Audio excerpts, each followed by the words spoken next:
Let's talk a little bit about how to create a LinkedIn profile. So the first thing that I want to note is that LinkedIn is kind of like a digital business card. A LinkedIn profile is a great tool for students because you can connect with professionals and potentially find a job. So LinkedIn is a lot like a digital resume, but there's some differences to LinkedIn that you want to note when building your profile. Make sure to select a professional photo and create a professional header. So a professional photo might be different for each industry. For example, if you're in environmental engineering, maybe you have a picture of yourself out in the field. Just make sure that you can see your face in the photo and that it's clear you're the one who's in the photo. You want recruiters, human resources professionals, hiring managers to be able to tell who's in the photo. You also want it to just be you, so there's no confusion about who the photo is of. But the main thing that you're going to want to include in your professional header is that you're a student, kind of like the example here, and you want to include the major that you have. And maybe when you're graduating too, you can include that if you'd like as well. But I wouldn't use that auto-generated header that LinkedIn gives you. Make sure to create your own personalized header. And recently headers have been getting a little bit longer, so you can include a little bit longer header. It doesn't have to be just one thing in there. You can include that you're a student and you're seeking a career in the hospitality industry or something of that nature. Your LinkedIn summary isn't exactly like a resume because it can be in first person. Think about how you would answer the question, "Tell me about yourself," kind of like an elevator pitch, and answer that in your LinkedIn summary. Let's talk a little bit about how to write a professional summary for LinkedIn. So one of the things that you might want to consider when writing your professional summary is a little bit about, the type of job you're looking for, a little bit about who you are. It's almost like you're writing the beginnings of your cover letter. The great thing about a LinkedIn summary is that you can write in first person, so that's totally okay. It's a little bit different than a resume. You'll see a lot of professional summaries out there that have first person in them. So maybe check around, see some different professional summaries on LinkedIn, see which ones you like and which ones you don't like. Here, I'm going to show you mine. I have a little bit about who I am, how I got to where I am, where I want to be, a little bit about what I do. Pretty simple, straightforward. The goal with the professional summary is to make sure that people know who you are, what you do, and what your goals are. When adding your education, make sure to include your school name and make sure it pops up. So, of course, we're going to include Western. Oh, look, there's a Western University, so make sure it's the right one. Include the degree that you're going to get.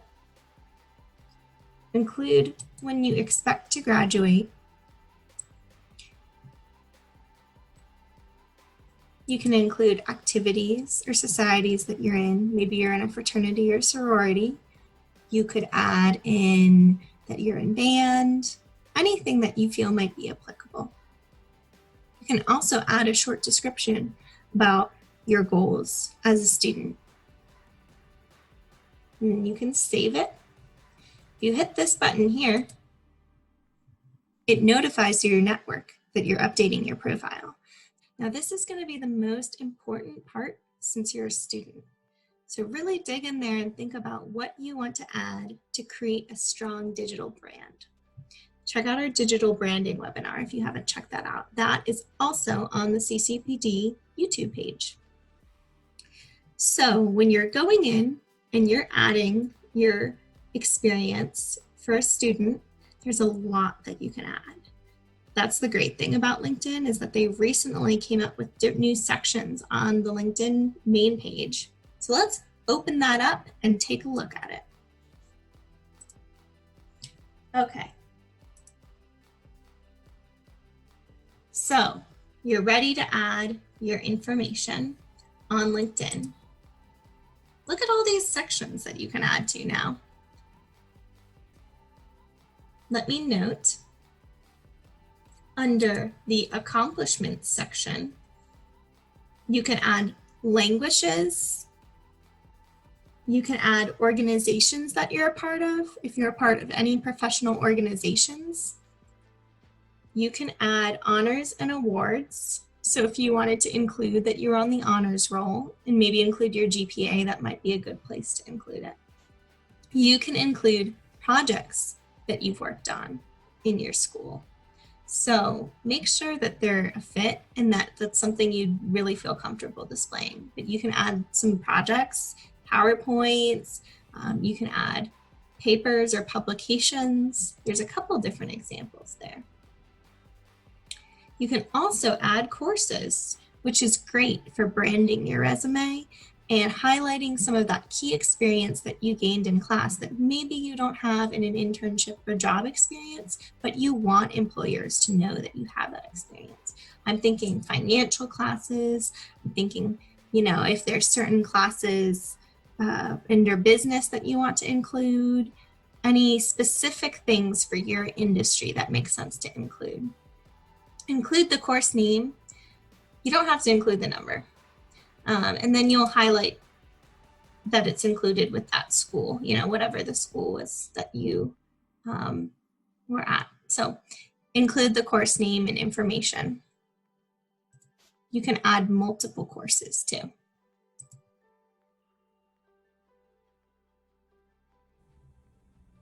One of the great things about a LinkedIn profile is that you can use a lot of your resume to create your LinkedIn profile. Now it's time to dig in and fill in the rest of your profile. So think about all of your relevant experience that you have. Think about what you've included on your resume and think about how you can portray that in a LinkedIn profile. You want to focus on the jobs that are relevant to your future jobs. You can add in part-time and full-time experience. And there's even a section in LinkedIn to add volunteer experience. There's a drop-down option for that. So if you want to show that you have volunteer experience with maybe your church or volunteer experience with a homeless shelter, that's a way that you could add that in. In your experience, you can use your bullet points from your resume and copy and paste those directly into your LinkedIn profile, or you can create short summaries that include a little bit about the information.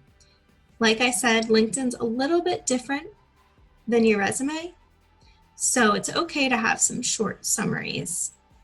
I wouldn't go more than 4 or 5 sentences for the summaries for your jobs, but make sure they're detailed and informative like your resume, that you have action verbs and you have data, you have detailed information that tells a little bit about who you are, and that's specific to you and not generic.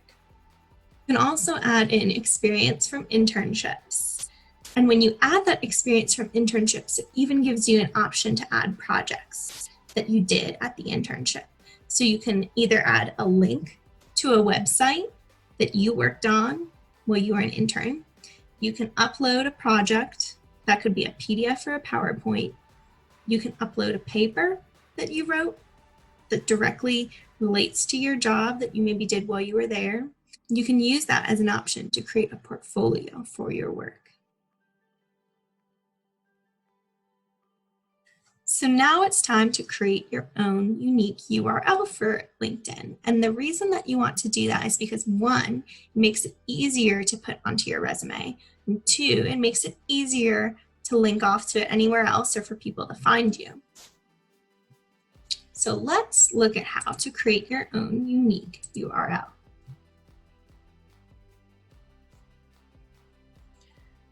So to create your own URL, go to your profile page, and there should be an option at the top to edit your profile URL. You can also click on the edit button. You can scroll down under contact information where there is a little pencil there. You can click on it. There it gives you an option for a URL. You can also add a website if you have a portfolio website that you want to add. I don't recommend adding in your address or your phone number. You might get sales calls that way. So you can add in or edit this unique profile link right here. You can keep it just your name, or if somebody else has that LinkedIn profile already, just add maybe a number or two at the end to make sure that it's unique, but try to keep it as short as possible. So now we're going to talk a little bit about next steps. Now that you've created your LinkedIn profile, it's time to get active. Reach out and connect with some of your current classmates. Look into connecting with professors as well. You can also connect with alumni that you might know that have already graduated. Make sure you're connected to family, friends, or people that you know in your industry, or anybody that you've met through your internships or previous jobs. Another important way to connect over LinkedIn is to join LinkedIn groups. So say you want to join a group for human resources. You can search human resources, and then you can search groups through this drop down. Look, there's a #1 human resources group on LinkedIn, so that's probably a good one to join. You can also follow companies that you're interested in. So how you could go about doing that is, say you're interested in Cisco.